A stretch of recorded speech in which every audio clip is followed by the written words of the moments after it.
Sarah Swift got a speeding ticket on her way from home from work.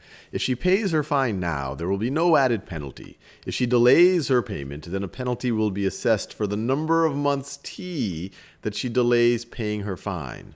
Her total fine F in euros is indicated in the table below. These numbers represent an exponential function.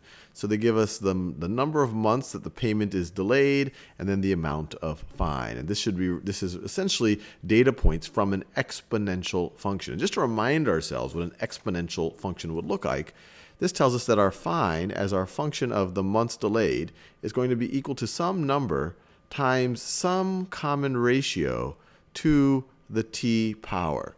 This telling us this exponential function is essentially telling us that our function is going to have this form right over here. So let's see if we can answer their questions.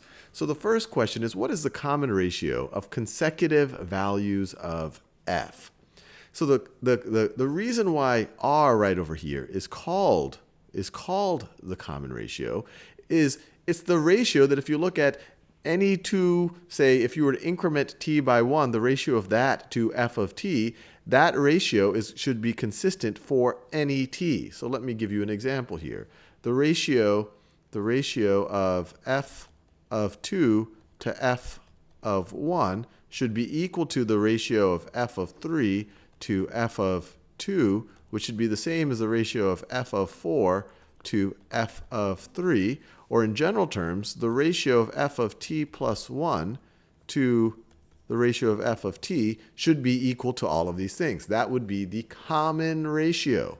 So let's see what that is. If we just look at the form, if we just look at this right over here, so what's the ratio of f of 2 to f of 1? 450 divided by 300, well, that's 1.5. That's 1.5. 675 divided by 450, that's 1.5. 1012 divided by 0.5 divided by 675, that's 1.5. So the common ratio in all of these situations is 1.5. So the common ratio over here is 1.5. And another way, and just to make it clear why this r right over here is called the common ratio, is let's just do this general form. So f of t plus 1, well, that's just going to be a times r to the t plus 1 power. And f of t is a times r to the t power. So what is this going to be? This is going to be, let's see, this is going to be r to the t plus 1 minus t, which is just going to be equal to r to the first power, which is just equal to r. So this term, this variable r is going to be equal to this common ratio.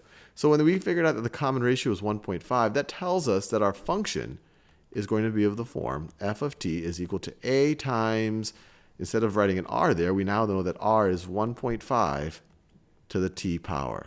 1.5 to the t power. Write a formula for this function. Well, we've almost done that, but we haven't figured out what a is. And to figure out what a is, we could just substitute. We know what f of 1 is. When t is equal to 1, f is equal to 300, and so we should be able to use that information to solve for a. We could have used any of these data points to solve for a, but let's do that. F of 1 is equal to a times 1.5 to the first power, or a times 1.5, and that is going to be equal to, they tell us that f of 1 is equal to 300. And so another way of writing this is we could say 1.5 times a is equal to 300, divide both sides by 1.5, and we get a is equal to 200. And so our function, our formula for our function is, let me write it in black so we can see it. It's going to be 200, that's our a, times 1.5 to the t power. Now another way, well actually let's just think about the next question. What is the fine in euros for Sarah's speeding ticket if she pays it on time? So paying it on time, that implies that t is equal to 0. Or another way of thinking about it, we need to figure out her fine for t equals 0. So we need to figure out f of 0. So what's f of 0? It's 200 times 1.5 to the 0 power. 1.5 to the 0 power is 1, so that's just going to be equal to equal to 200 euro.